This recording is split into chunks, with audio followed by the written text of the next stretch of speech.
suis une vraie petite maman, mais j'ai jamais eu de bébé. Ma mère a ramené 3 enfants chez moi. Et maintenant, je passe ma vie à m'en occuper. Préparer le petit déjeuner, les aider à s'habiller, prendre le bus pour les emmener à l'école et les ramener, le dîner, les devoirs, la lessive, et on recommence. Alors vous pouvez m'aider, vous croyez ? Michelle est admise à l'hôpital, à cause d'une colite aiguë. Alors, sa mère arrive en toute hâte. Mais elle ne semble pas vraiment surprise. Le médecin explique que l'état de Michelle est préoccupant. Et c'est elle qui garde Tisha et ses frères l'après-midi. Votre fille a une très grave infection de la vésicule biliaire.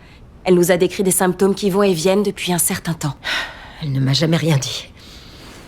Pourquoi tu m'as rien dit?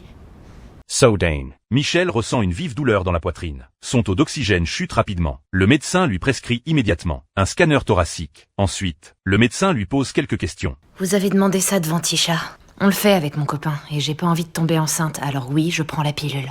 Depuis combien de temps? J'en sais rien, 1 an. En relevant son haut, Brown remarque plusieurs cicatrices. Le médecin comprend aussitôt qu'il s'agit de blessures infligées à elle-même. Michelle est sous une pression énorme. Elle finit par laisser éclater toute sa détresse. Elle explique qu'elle s'occupe chaque jour de ses petits frères et sœurs pour aider sa mère. Ensuite, le médecin interroge sa mère, mais celle-ci refuse complètement de la croire. Ça pourrait lui faire du bien d'en parler avec un psychiatre. Sûrement pas, ma fille n'est pas folle. Vous le savez que les psys, c'est pas dans nos traditions. Il serait peut-être temps que ça change. Quand est-ce que vous l'opérez? Demain. Merci.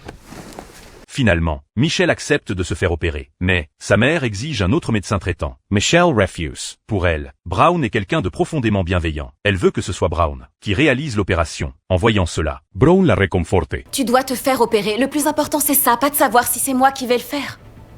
Et puis, je serai pas loin. J'ai bien l'intention d'assister à l'opération du début à la fin. Allez, sois raisonnable. Viens t'asseoir.